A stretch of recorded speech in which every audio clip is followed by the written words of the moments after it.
Hello everyone, this is me Debosmita Sarkar. Today we are going to talk about ruling the countryside, the chapter 3 of NCT book, history book class 8, our past part 3. So let's begin. The company became the Diwan. The East India Company became the Diwan of Bengal on 12th August 1765. As Diwan, the company became the chief financial administrator of the territory under its control. The company needed to administer the land and organize its revenue resources. It needed to be done in a way that could yield enough revenue to meet the growing expenses of the company. For the company. The company's aim was to increase the revenue to buy fine cotton and silk cloth as cheaply as possible. Within a span of 5 years, the value of goods bought by the company in Bengal doubled.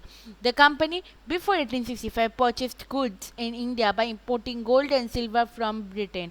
Now it was financed by the revenue collected in Bengal. Artisanal production was in decline and in agricultural cultivation showing signs of collapse. Then in 1770, a terrible famine killed 10 million people in Bengal.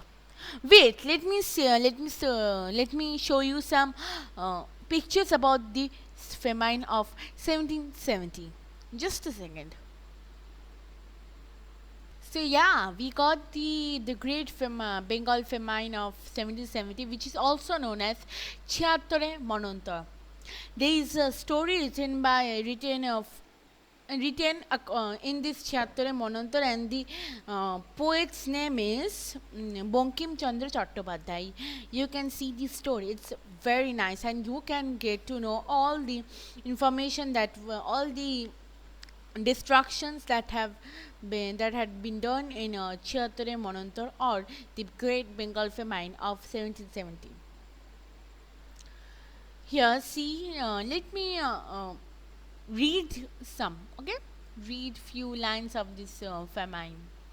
Let me say the country. It's in the company rule in India. The location is Bengal. The period is 1769 to 1771 in English year, and in Bengali year it's 1776 to 1780. Means uh, yeah, for 4 years this great famine was there. Just imagine. And the total date that was the modern estimate is 1.2 million, but according to Hastings, Lord Hastings, according to Hastings um, estimate, it was 10 million people died in this Bengal famine of 1769 or 1776. The observations that was the policy failure and drought. Drought means in this famine, rainfall was very, very, very less. Or if you tell it's no, it's not there in these 4 years. Yeah, yeah, just a second. Yeah, um, on 1770 on 1174, or wait, on 1175 in Bengali year. Okay, in Bengali year it's 1175, but in English year it's 1750. Okay, in Bengali year in 1175, rainfall was there. Massive rainfall means rainfall was there in adequate amount, or if I tell more than adequate amount, all the crops were be grown. Everyone was very happy, but still, but after but in the rainy season, the Ashin Mash in Bengali we call it, in that time, at that time, uh, no rainfall was there, and again it became same as it was in 1769 or in 1176. Yeah, the population declined in Bengal was by 33 or 4%. The consequences are the revenues of East India Company dropped to um, euro. Actually, yeah, I think it's dollar euro. I'm not sure. I'm very sorry about that. It dropped to 174 300 due to the famine and resulting in deaths of almost 4% of Bengal's population. Most of this was in this great famine, in this Bengal famine, Great Bengal famine, or this or Chatar and Manantar, the peasants, the farmers were mostly affected. See the famine. See the picture of this. Oh my God! Let yeah. See the picture of this. Just see this picture. Yeah, it was a pathetic way. Okay, let's start. Let's go get back to our PPT. Our PPT. So wait, this Hastings was not by Lord Hastings. Lord Hastings and Warren Hastings is different person, totally different person. Many of us confuse between these two person because they both have the same surname, but still it's not. They both are completely different person. Okay, let's get back to the PPT. And this from okay, let's get back to the PPT. Yeah, yeah, we are now. Let's go to the next slide. This slide talks about the need to improve agriculture. In 1793, the company introduced the permanent settlement. By the terms of this settlement, the Rajas and Talukdars were recognized as zamindars who were asked to collect rent from the peasants and pay revenue to the company. The amount to be paid was fixed permanently. This settlement would ensure a regular flow of revenue into the company's coffers and at the same time encourage the zamindar to invest in improving the land.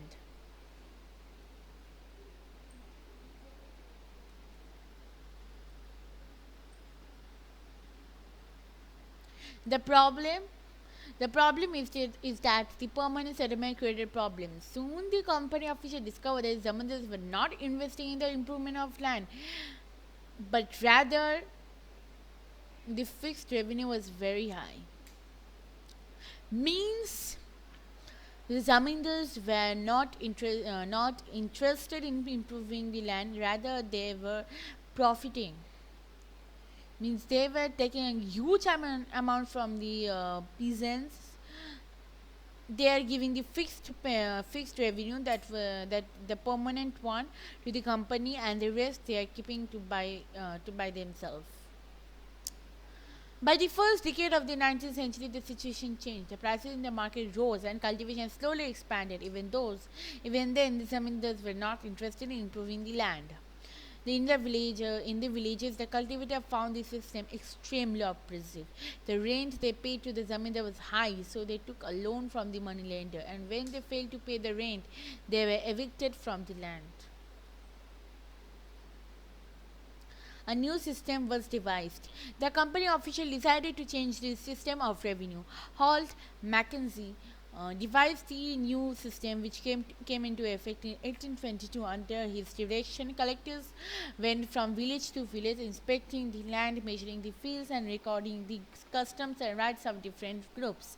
The estimated revenue of each plot within a village was added up to calculate the revenue that each village or mahal had to pay. This demand was to be revised periodically, not permanently fixed. The charge of collecting the revenue and paying it to the company was given to the village headman rather than the zamindar. This system came to be known as the Mahalwari system. This headman, the company, and the charge of collecting the revenue was given to the headman. The company used to choose the wisest headman, not like the zamindar.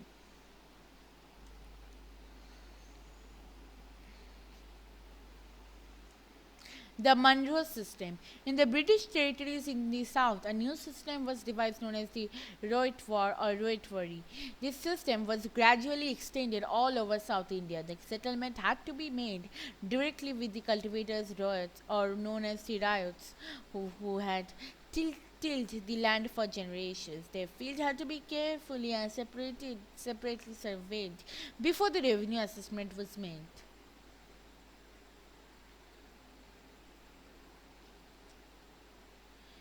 All was not well. In order to increase the income from land, revenue officials fixed high revenue demand. Peasants were unable to pay. Riots fled the countryside, and riots means the cultivators, and villages became deserted in many regions. Crops for Europe. By the late 18th century, the company tried to expand the cultivation of opium and indigo.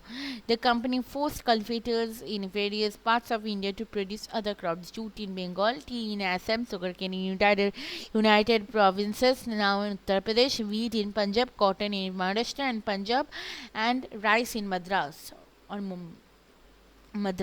or Chennai. Does color have a history? The rich blue color was produced from a plant called indigo. The blue dye used in the Morris prints in the 19th century Britain was manufactured from indigo plants cultivated in India. India was the biggest supplier of indigo in the world at that time. Why the demand for Indian indigo? Indigo plant grew in the tropics, and in Indian indigo was used by cloth manufacturers in Italy, France and Britain to dye cloth. Small amounts of Indian indigo reached the European market and its price was very high. Therefore, European cloth manufacturers had to depend on another plant called oat to make violet and blue dyes. Indigo Indigo produced a rich blue color, whereas the dye from oat was pale and dull. By the end of the 18th century, the demand for Indian indigo grew further, while the demand for indigo increased. Its existing supplies from the West Indies and the America collapsed for a variety of reasons. Between 1783 and 1789, the production of indigo in the world fell by half.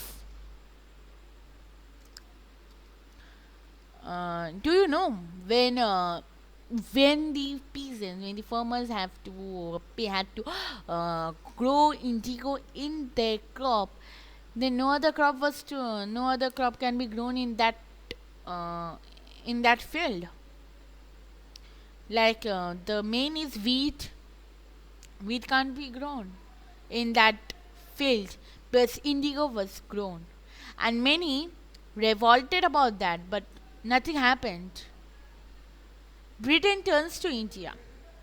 In Europe, the demand for indigo was high, so the company in India looked for ways to expand the area under indigo cultivation. Gradually, the indigo trade grew, so commercial agents and officials to the company began investing in indigo production. The company officials were attracted by the prospect of high profits and came to India to become indigo planters.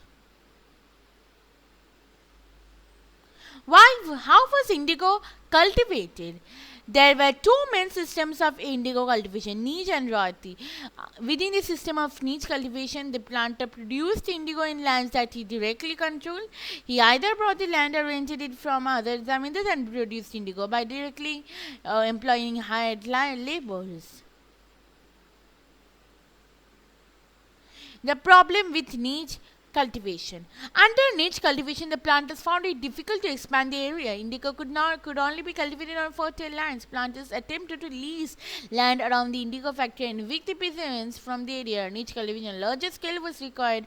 Many plows and bullocks. Till the late 19th century, planters were therefore reluctant to expand the area under niche cultivation.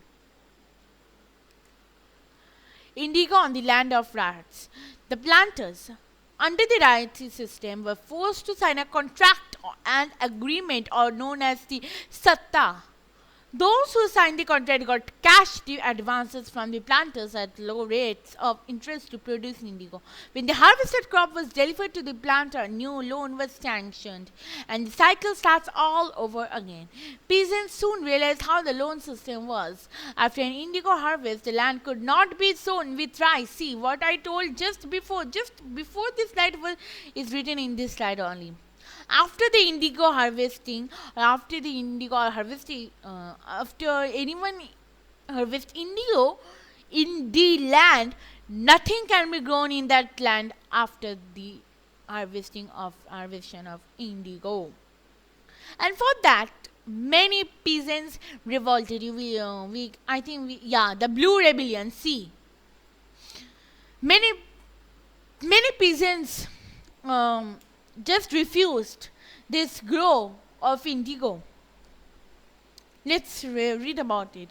Rats in Bengal refused to grow indigo. People who worked for the planters were socially boycotted, and the gomastas, agents of planters who came to collect rent, were beaten up. The Bengal riots had the support of the local zamindars and village headmen in the rebellion against the planters. The indigo peasants believed that the British government would support them in the struggle against the planters. After the revolt of 1857, the British government was worried about the possibility of another popular rebellion.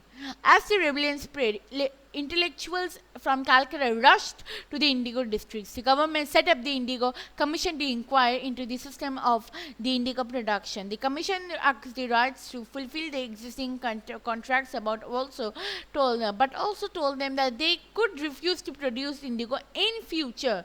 Indigo production collapsed in Bengal after the revolt. When Mahatma Gandhi returned from South Africa, a peasant from Bihar persuaded him to visit Champaran and see the plight of the indigo cultivators. In 1917, he visited, which marked the beginning of the Champaran movement against the indigo planters. Just see this. Many revolt was been done by the riots in Bengal, and soon. And if it's not written here, it's written indirectly, but let me tell you, the one who does not want to grow indigo in their field were beaten up, were threatened. All those wheat type of hay was then in that time all were been burned. Many there's another story written by Shibnath Shastri of Neel Bidroho Katha, and I don't remember the name. In that time, if you read that story, you will get to know what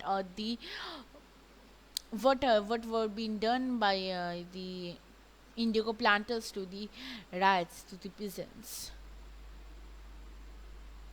And if I tell you, they were also being tortured to grow indigo. Okay, so with this we came to the end. Thank you. Please like, share, subscribe to my channel. Don't forget to comment in the comment section below. Bye bye. Stay home and stay safe.